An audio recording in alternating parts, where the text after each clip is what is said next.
cago en la puta. ¡Un huracán, tú! ¡Un huracán! Mira, mira, mira, mira. La puta madre. Eso es un desastre, que venga el ejército, por favor, ¿dónde están los militares? Si necesita más recursos, que los pida.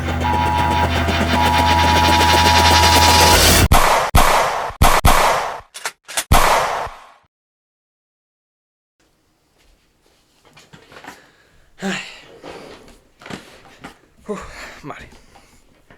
En el vídeo de hoy vamos a ver todo lo relevante acerca de lo que ha pasado en la Dana de Valencia en estas últimas 2 semanas desde que comenzó la catástrofe. Y para hacerlo voy a intentar dar los datos más objetivos posibles, dentro de que incluso las fuentes oficiales dan unos datos no muy veraces a juicio mío y de mucha otra gente.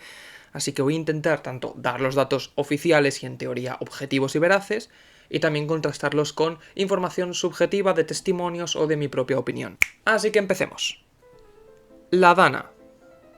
Primero vamos a explicar en líneas generales los datos y los números que nos ha traído esta Dana. El martes 29 de octubre de 2024 llega a Valencia una Dana cargada de intensas lluvias que provocan desbordamientos que afectan sobre todo a la zona sur de la ciudad de Valencia.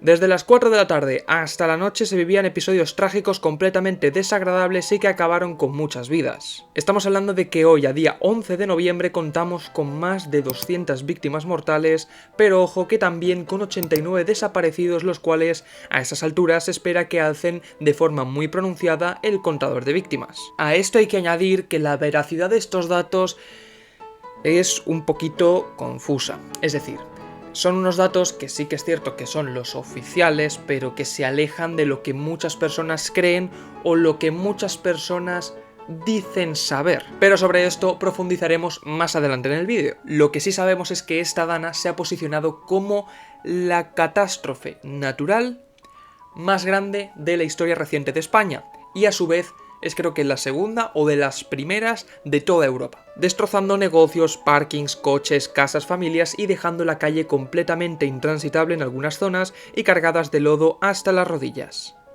Posibles causas.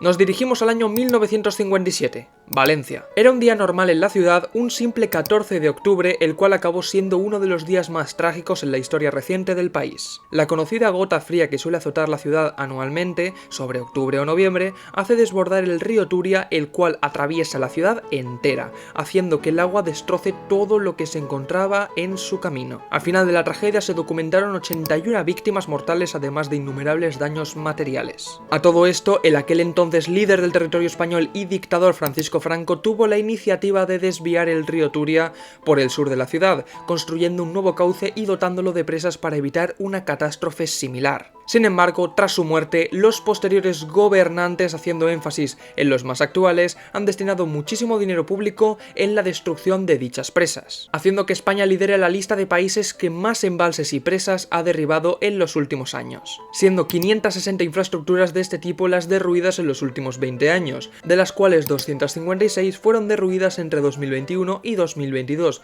por el gobierno actual de Pedro Sánchez. Y esto en gran medida ha sido incentivado por las medidas, los objetivos de desarrollo sostenible que tiene marcadas la Agenda 2030 en toda Europa, y que aseguran que la vida, la fauna marina que hay en esos ríos estaba un poquito mermada por esas presas que estaban en desuso, y que derruirlas sería lo más positivo para este tipo de especies. Por lo que empezaron a demoler muchísimas presas y embalses, porque se suponía que sobraban. Y eso sí, la gran mayoría en teoría sí que son así, pero hay muchas otras que han sido demolidas o que quieren ser derruidas, y que el pueblo se está quejando porque tanto el sector de la agricultura como otros sectores o el poblado en sí dependen de esta infraestructura para que funcionen bien, y se están derruyendo sin tener en cuenta la opinión del pueblo, y hay muchísimas manifestaciones alrededor de este mismo tema. Otra causa, no del desbordamiento en cuestión, pero sí de las posibles víctimas o número de víctimas, es que no se avisase a tiempo desde el gobierno valenciano, haciendo que las medidas de prevención sean completamente nefastas, simplemente porque no existieron,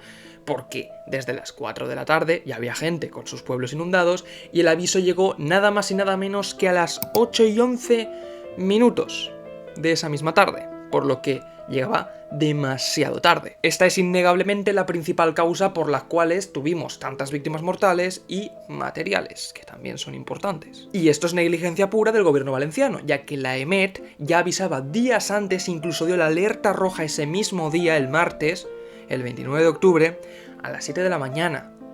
Y el gobierno valenciano no fue capaz de notificar a sus ciudadanos el peligro inminente. Y como tercera posible causa tenemos la proximidad de los poblados a el propio cauce del río. Esto en la mayoría de casos es inevitable, ya que la gran mayoría de poblados, ciudades y demás estaban ya construidas antes de 1957, incluso bastante antes. Entonces, no sé quién va a ser el valiente para derruir un montón de casas, ¿no? Y ponerlas más lejos o en otro lugar. Lo que sí que es cierto es que, por ejemplo, construcciones como el Bonaire, que es una de las que más se ha hablado, se construyó en 1997, por ende se construyó después de la riada y se puso al lado de un barranco. O sea que muy inteligente la jugada arquitectónica ahí no fue. Por lo que nos quedamos con estas tres principales posibles causas, aunque pueden haber muchas más. Se comentan por redes sociales algunas. Consecuencias. Aparte de las consecuencias que he nombrado al principio de este vídeo, nombrando pues eso, cifras de fallecidos y demás, también tenemos consecuencias a nivel social. Muchas familias han perdido tanto sus seres queridos, como posesiones materiales como la casa, el coche, y han quedado en una posición de vulnerabilidad brutal. Entre los afectados y los no afectados, pero sobre todo en los afectados, hay muchísima frustración sobre el tema de fallecidos, el número, el conteo de estos mismos. Y es que hay muchísima desinformación, ya que la cifra oficial de fallecidos se movió en los 2-3 primeros días y luego a partir de ahí se ha estancado o subido alguno que otro. Y es bastante sospechoso. Eso sí, he de matizar con un pequeño apunte, no significa que tenga yo la verdad absoluta, pero sí que es cierto que tengo una persona cercana, un conocido cercano, que trabaja en Bonaire y me asegura que ese día no había mucha gente, además que hay vídeos en internet de gente que grabó cómo se iba inundando poco a poco. Mucha gente no había, hacía muy mal tiempo, entonces es probable que no hubiesen víctimas en el parking, porque por mucho que sea un parking muy grande, si no hay gente en el centro comercial, es muy complicado que hayan víctimas. Aún así, no estoy diciendo que no las hubiesen y que nos lo estén ocultando, pero sí que es cierto que a lo mejor Bonaire no es el lugar donde hay un supuesto cementerio. Aún así, hay muchísima gente que afirma que ha encontrado cuerpos bajo los escombros después de haber limpiado estos días, después de una semana, y que ha venido la UME o diferentes servicios especiales, ¿no? Cuerpos especiales, perdón, y que se los han llevado, pero que no los han contabilizado en la cifra oficial. Aún así, estos son testimonios, por lo que su veracidad es algo difusa, ¿no? Pero bueno, me apetecía decirlo, ya que es algo que se comenta. Pero gracias a Dios, el pueblo valenciano se ha volcado de forma completamente solidaria y voluntaria con los afectados, haciendo que estos fuesen a ayudar al pueblo, a sus vecinos, a restaurar como puedan las vidas de los afectados. Y con ellos se ha sumado gente de toda España y con ellos también gente de fuera de España. Y para contaros esto mejor, pasamos al siguiente punto. Voluntariado. Fui voluntario en la entrega de ropa, de comida, de víveres, bienes en general, y también fui voluntario yendo varios días allí a limpiar y a ayudar a los vecinos. Sí que es cierto que el primer día no tengo prácticamente imágenes de nada porque me centré en ayudar, no estaba pensando en grabar y demás. Eso se lo dejo a los influencers que sí que tienen un alcance asegurado y que han hecho un gran trabajo de difusión de todo lo que se estaba viviendo allí. La verdad es que no es momento para criticarlos. Pero sí que es cierto que del segundo día sí que tengo bastantes más vídeos sobre lo que me iba encontrando, así que os los voy a ir poniendo en pantalla mientras os cuento un poco qué es lo que se vivía por allí. De la primera vez que fui, la verdad es que habían pasado pocos días, era normal que hubiese caos, pero en Alfafar, por ejemplo, no vi a nadie de la Cruz Roja, ni ningún policía con la ropa manchada, ni ningún militar, de verdad, a nadie, los únicos fueron los bomberos y había muy pocos. Toda la ayuda estaba siendo proporcionada por civiles. El segundo día que fui, que es el que os digo que sí que pude grabar, fuimos a Catarroja y por el camino grabé los poblados que tuvimos que recorrer a pie. Aquí ya estábamos a una semana cumplida de la catástrofe y seguía sin haber nadie. Pude capturar, como veis en pantalla, infinidad de coches con la marca que acredita que encontraron cuerpos dentro. Según el poblado era o un círculo o si no era una X. Como veis son bastantes y están por todos lados. El agua vino y como nadie se lo esperaba, la gente se quedó atrapada en sus vehículos ya que no saben cómo actuar frente a un peligro que no esperaban. También habían carteles de gente desaparecida, las calles llenas de barro que resbalaba muchísimo si no tenías botas, y aquí en Valencia la verdad es que nadie tiene botas, muebles destrozados, coches, motos, era todo un completo caos. Esto era mucho peor días atrás, aún así, como he dicho, no estaba centrado en grabar, sino más bien en ayudar. Eso sí, me permití el lujo de grabar a la única persona que vi las veces que fui allí a ayudar, que llevaba la indumentaria de la Cruz Roja, ya que para todo el dinero que han recaudado me pareció increíble no verlos por ningún lado. Los que repartían comida eran civiles, o eran voluntarios de cualquier lado, o si no eran empresas privadas. Pero no vi ni a Cáritas ni a la Cruz Roja. La verdad es que la gente de allí súper agradable, súper agradecida con nosotros, bueno, con los voluntarios, no digo solo conmigo. La verdad es que te invitaban hasta a comer, a zumos, a lo que sea. La verdad es que la gente completamente abierta, tanto las víctimas como los voluntarios. La verdad es que sí que es cierto que pese a que todo era bastante penoso, ¿no? La situación es lo que es. La verdad es que el ambiente social era súper amigable. Eso sí, vuelvo a repetir que no había ni un solo policía manchado, ni un solo soldado del ejército, ni una sola asociación de estas, ningún voluntariado de la Cruz Roja o la Cáritas, que sean estas que son más grandes y que han sido financiados por bastantes millones. Nadie. Simplemente bomberos que escaseaban, pero los bomberos sí que hacían su trabajo. Aún así, la evolución ha sido positiva porque, con tanta mano de obra que hemos ofrecido los voluntarios, la verdad es que más o menos, dentro de que esto debería estar mucho mejor, está algo mejor. Y se puede ya ver, ¿no?, la diferencia. Cuando he ido, pues sí que se nota la diferencia cuando pasas por la misma calle que pasaste hace 3 días, de que está mucho más limpia. Pero bueno, ahora pasamos a un apartado un tanto complicado. Política. Entramos en territorios hostiles donde la gente está más dividida que nunca. Voy a ser lo más breve posible para tocar lo más relevante, pero es que han pasado demasiadas cosas. Gobierno valenciano contra gobierno central. Aquí lo que ha pasado es simple. La labor de prevención y todo lo que pasó en primera instancia es todo responsabilidad de Carlos Mazón, o la gran mayoría, es decir, del gobierno autonómico valenciano. Ya que al quedarse solo con el nivel de alerta 2, ellos tienen la responsabilidad de lo que pase en su comunidad autónoma, dentro de que pueden pedirle al gobierno central todo lo que necesiten. Que, como diría Sánchez, si necesita más recursos, que los pida. Eso sí, lo que mucha gente no ha tenido en cuenta es que el gobierno central podría haber decretado el estado de alarma, cogiendo así las riendas del problema y teniendo toda responsabilidad sobre dicha problemática. Pero claro, a nivel político eso es meterse en un berenjenal, porque todo lo malo que ocurra se te va a achacar a ti. Por lo que el Partido Socialista ha decidido mantenerse al margen de la situación,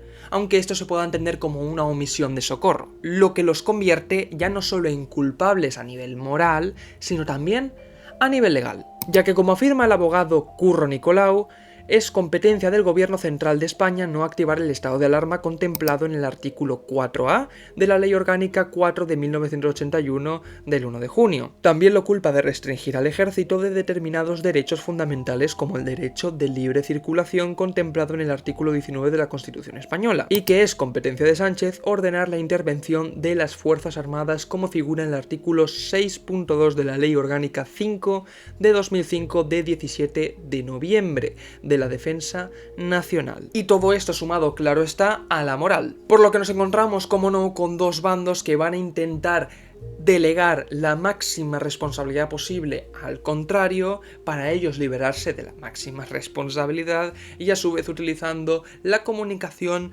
para que toda la gente que es afín a dichos partidos se vuelva cada vez más radical y se confronte entre ellos en vez de unirse para echar a los culpables de la mala gestión. Aunque parece ser que a los que no consiguieron dividir fueron a los afectados por la Dana, ya que cuando fueron a Paiporta junto a los reyes fueron recibidos con violencia, los cuales no fueron agredidos como tal, ya que el palazo no lo recibió Sánchez y el coche ese de la imagen destrozado no es la misma matrícula que en el que se montó Sánchez.